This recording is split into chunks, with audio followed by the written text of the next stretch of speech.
जिस हम first wave में सुनते थे कि हर हॉस्पिटल फुल हो चुका है, सारे बेड्स फुल हैं, अब अगर फर्दर मरीज़ हैं तो वो तो एक्सपो सेंटर जाएँ आइसोलेशन वार्ड्स में या अपने अपने घर पर आइसोलेशन करें। इस वक्त जो सिचुएशन है यहाँ पर अभी कितने मरीज़ मौजूद हैं और ओवरऑल कराची के जो दूसरे बड़े हॉस्पिटल हैं उन पर कितना लोड है? अगर कोई कराची के जी हॉस्पिटल्स पे इस वक्त बहुत बड़ा लोड नहीं है, क्योंकि अल्हम्दुलिल्लाह Karachi has done much better than the other provinces. Sindh has done much better than the other provinces at the moment. अल्लाह करे कि वो भी सब ठीक हो जाए।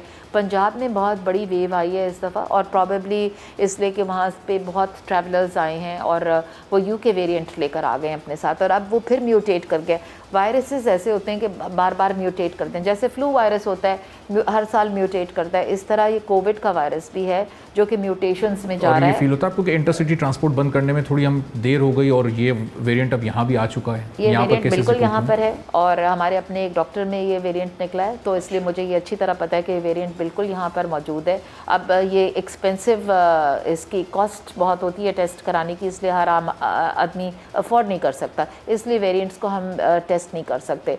लेकिन बहरहाल ये टेस्ट वेरिएंट्स के टेस्ट अलग अलग हैं, वो नॉर्मल पीसीआर टेस्ट से नहीं, पीसीआर से आपको वेरिएंट नहीं पता चल सकता। ये टेस्ट जो है स्पेसिफिकली होते हैं फॉर द वायरस, और उसमें पता चलता है कि कौन सा वेरिएंट है। तो 3 वेरिएंट ज़्यादा पाकिस्तान में हैं और उन्हीं का की तशख़ीस हुई है अभी तक यहाँ पे। अब अल्लाह करे कि यहाँ पर ये वेरिएंट ज़्यादा ना आए, ताकि किसी न किसी सूरत जो है हम इसको कंट्रोल कर सकें। एक जो बहुत अच्छी बात हुई है कि हमारा जो पढ़ा लिखा तबका है उसमें बड़ी अवेयरनेस हो गई है वैक्सीनेशन की।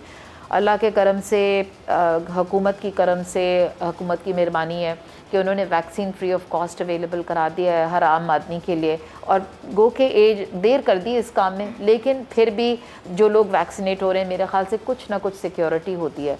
गो के आप वैक्सीनेशन के बाद भी आपको कोविड हो सकता है, लेकिन कोविड की इंटेंसिटी बहुत कम होती है, और हमारे पास पेशेंट्स हैं जिनको कोविड हुआ है after the vaccine also, but वो एक तो हॉस्पिटल स्टे उनका बहुत कम हो जाता है। द नंबर ऑफ़ डेज़ अगर आम तौर पर कोविड होता है उससे बहुत कम हो गया है।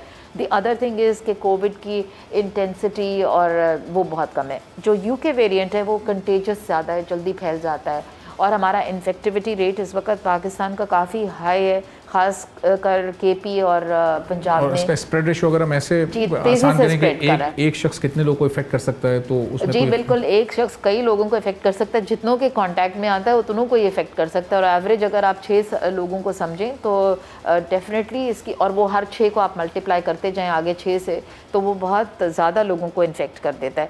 सो आई थिंक 2 चीज़ें हमें जो करने की बहुत ज़रूरत है और समझने की, कि अब ज़िंदगी का माहौल तो बिल्कुल तर्ज़ अमल बदल गया है। ज़िंदगी को चलते रहने देने के लिए हमें SOPs को फॉलो करने की ज़रूरत है। एक सोशल डिस्टेंस हम रखें, ये तकरीबात में ना करें। इस वक्त कोई हरज नहीं अगर आपने तकरीब कम भी कर दी, छोटी भी कर दी और ना भी की, कोई ज़रूरत नहीं है। मेरे ख़्याल से इज्तमात नहीं होने चाहिए इस वक्त, क्योंकि इज्तमात से भी बहुत वायरसेस एक से दूसरे को लगते हैं। ज़िंदगी रहेगी तो ये सब कुछ चलता रहेगा। जी बिल्कुल, जाने तो जहान है, वही वाली बात है। और अगर हम मेरे ख़्याल से अगर इस बात को समझ लें एक दफ़ा, तो फिर आई एम श्योर हम कंट्रोल कर सकते हैं। ज़ाहिर हमारे इस प्रोग्राम का बुनियादी मकसद तो ये है कि हम उन डॉक्टर्स को ट्रिब्यूट पेश करें जो इस कोविड की सिचुएशन में और उससे पहले भी अपनी ड्यूटीज़ पूरी डेडिकेशन और पैशन के साथ करते रहें।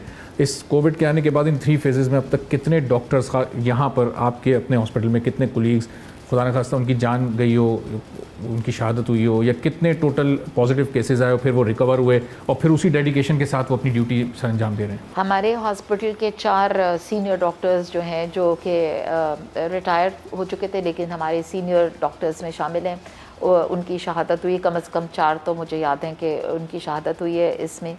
और हमारे ऑन ड्यूटी नहीं थे, रिटायर्ड थे, लेकिन ज़ाहिर के काम तो कर रहे थे और हमारे ही थे वो।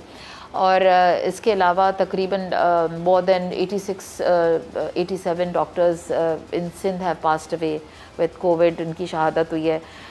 और जो हमारा स्टाफ है इस वक्त, मौजूदा स्टाफ, उसमें बेशतर लोगों को कोविड हो चुका है। कुछ ही लोग हैं जो शायद बचे होंगे, और इसीलिए हम सबको कहते हैं कि आप लोग जो है केयरफुल रहें और लाइक डॉक्टर्स को N95 मास्क पहन के वार्ड के अंदर जाना चाहिए। जब आप मरीज़ों के करीब हों तो N95 मास्क पहने, और जिनके पास ज़्यादा लोग आ रहे होते हैं उन लोगों को चाहिए कि इस तरह की वो प्रिकॉशंस लें, क्योंकि फिर वो भी इफ़ेक्ट हो जाते हैं और फिर ना जाने कितने लोगों को आगे इफेक्ट करते हैं। जिन स्टाफ मेंबर्स और इन डॉक्टर्स की आप बात करिए, फिर उन्होंने यहीं आइसोलेशन किया, यहीं रिकवर हुए वो? कुछ लोगों ने होम आइसोलेशन को प्रेफर किया, जिनके घर में कमरे अलग थे उन्होंने तो होम आइसोलेशन को प्रेफर किया, लेकिन कुछ लोग जो थे हॉस्पिटल में एडमिट भी हुए और हमने कई अपने डॉक्टर्स को एडमिट किया है, और कई लोग जो हैं जो अपने होम ग्राउंड में जाना चाहते थे वहाँ पे उन्होंने अपने आप को वहाँ पे आइसोलेट कर लिया। तो डिफरेंट जगह हमारे अपने अस्पताल में बहुत लोग एडमिट हुए हैं और मुख्तलिफ़ अस्पतालों में भी एडमिट हुए हैं, लेकिन हमारे ज़्यादातर जो लोग हैं वो होम आइसोलेशन प्रेफर करते थे। 3-4 हमारे डॉक्टर्स थे जिनको बहुत ही जो इंतकाल करके, उनके अलावा मैं बता रही हूँ कि जिनको बहुत ही सीरियस कोविड हुआ था और अल्हम्दुलिल्लाह अल्लाह मियां ने उनको बचा दिया, जिसमें मेरे अपने हस्बैंड भी शामिल हैं, because he was one of the senior most doctors जिनको कोविड यहाँ पे शुरू में हुआ था, and it was like touch and go.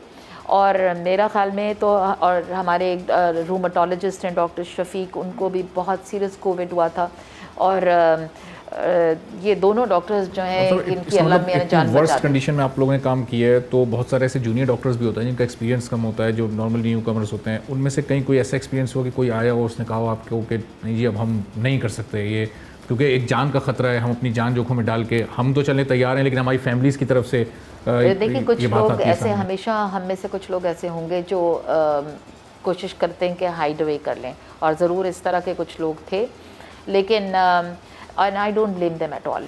मैं समझती हूँ कि वो कुछ तो होते हैं ऐसे लोग हर जगह में, ये माशरा जो है हर किस्म के लोगों से बना हुआ होता है, लेकिन ज़्यादातर 99% डॉक्टर्स जो हैं उन्होंने बढ़ चढ़ के हिस्सा लिया है। और हमारा जो पल्मोनोलॉजी यूनिट था जिसमें डॉक्टर कामरान और डॉक्टर नौशीन स्पेशली को मैं बड़ा अप्रिशिएट करना चाहती हूँ कि उन्होंने बड़ी अच्छी तरह और बड़े अच्छे सलीके से काम किया है ताकि वार्ड जो है हमारा किसी तरह भी इफ़ेक्ट नहीं हुआ।